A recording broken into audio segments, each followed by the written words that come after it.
everyone, my name is Daniel C. Kalaykay. I'm first year college and I'm IT Cybersecurity from Block 2. And sa video na ito, tatalakayin ko ang aking pagkakakilanlan gamit ang dalawang Shorya.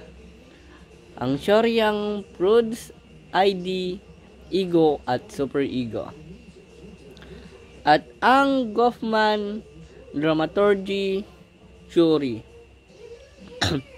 Ipapakita ko kung paano nagre-reflect ang mga ito sa aking buhay bilang estudyante na mahilig maglaro ng online games at makinig ng musika.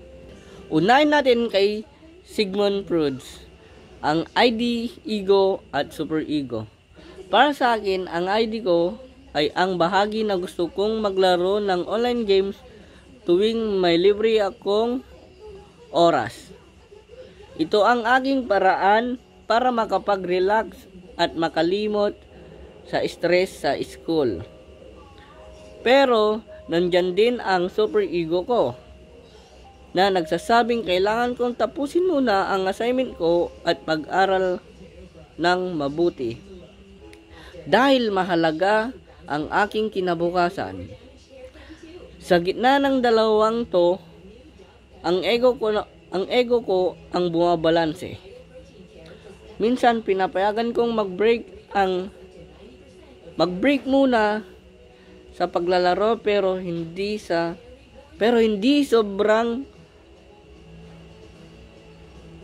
sobra upang hindi maapektuhan ang pag-aaral ko. Next naman, ang kay Goffman Dramaturgy Theory. Ayon kay Goffman, ang buhay ay parang isang entablado kung saan lahat tayo ay mga aktor. Sa online games, ipinapakita ko ang bahagi ng sarili ko na mas competitive at adventurous dito. Parang ibang persona ang lumalabas na puno ng tapang at diskarte sa laro.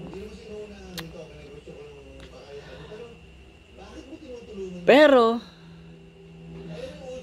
sa totoong buhay, bilang estudyante at anak, may ibang role din naman akong ginagampanan, ang responsable, masunurin at nag-aaral ng mabuti. Minsan, mahirap pagsabayin ang mga roles na ito. Lalo na kapag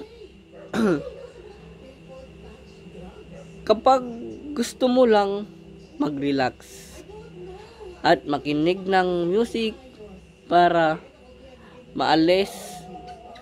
makatakas sa pressure ng buhay. Pag-aaral ng mga teoryang ito, mas naiintindihan ko na ang aking pagkatao ay binubuo ng iba't ibang bahagi at role na kailangan balansihin. Bilang isang future educator, mahalaga nang kilalanin ko ang mga bahagi ng sarili ko para